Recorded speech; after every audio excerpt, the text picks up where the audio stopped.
అందరికీ నమస్కారం అండి. నేను ఇప్పుడు పుణ్యక్షేత్రాల గురించి చెప్తానండి. పుణ్యక్షేత్రాలు ఎలా వెలిసాయి అనుకుంటున్నారండి? అవి మామూలు మనుషులు నిర్మించినవి కావండి.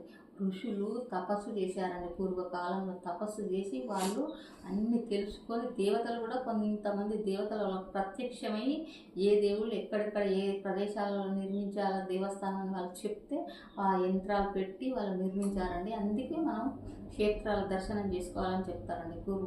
పూర్వం నుంచి ఉన్నది ఇది. ప్రతి ఒక్కరు ఏ క్షేత్రం వెళ్ళాలనుకుంటే ఆయా క్షేత్రం తిరిగి అక్కడ ఎనర్జీ తీసుకొని ఆ దేవుడు ఆశీర్వాదం కూడా మనం తీసుకుంటాం పోతే తప్పకుండా మనకు వస్తుందండి.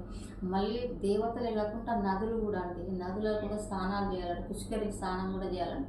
ఎందుకంటే చంద్రుడు సూర్యుడి అనుగ్రహం అందులో ఉంటుంది, చంద్రుడిది మళ్ళీ ప్లస్ భూమాతది కూడా అనుగ్రహం. కంపల్సరీ స్నానాలు చేయాలి, తీర్థయాత్రలు చేయాలి, దర్శనాలు చేసుకోవాలి. అంత పుణ్యం మనం తీసుకోగలుగుతాం, ఆ శక్తి కంపల్సరీ తీసుకుంటాం. మళ్ళీ ఇంకో ప్లేస్ ఏంటంటే ఇంకోటి వెళ్ళినప్పుడు దర్శనాలు తీసుకోవాలి. అక్కడ కాకపోతే 2 days 3 days ఉండి కూడా మనం ఆ ప్లేస్లో ఖాళీ ప్లేస్లో ధ్యానం కూడా చేసుకుంటే ఇంకా చాలా బాగుంటుందండి. ఎందుకంటే అక్కడ ఎనర్జీ తీసుకుంటే ఇక దేవుడు అనుగ్రహం కంపల్సరీ ఉంటుంది. మనకు వెళ్ళాలి, మనం తీసుకోవాలి. మనకు సెలవులు లేకుండా సెలవు తీసుకొని మరీ వెళ్ళాలండి. అప్పుడే మనకు ప్రశాంతత వస్తుంది, ఆరోగ్యం వస్తుంది, ఆనందం ఉంటుంది. చాలా బాగుంటుందండి. ప్రతి ఒక్కరు వెళ్ళాలని కోరుకుంటున్నాను. అందరికీ నమస్కారం.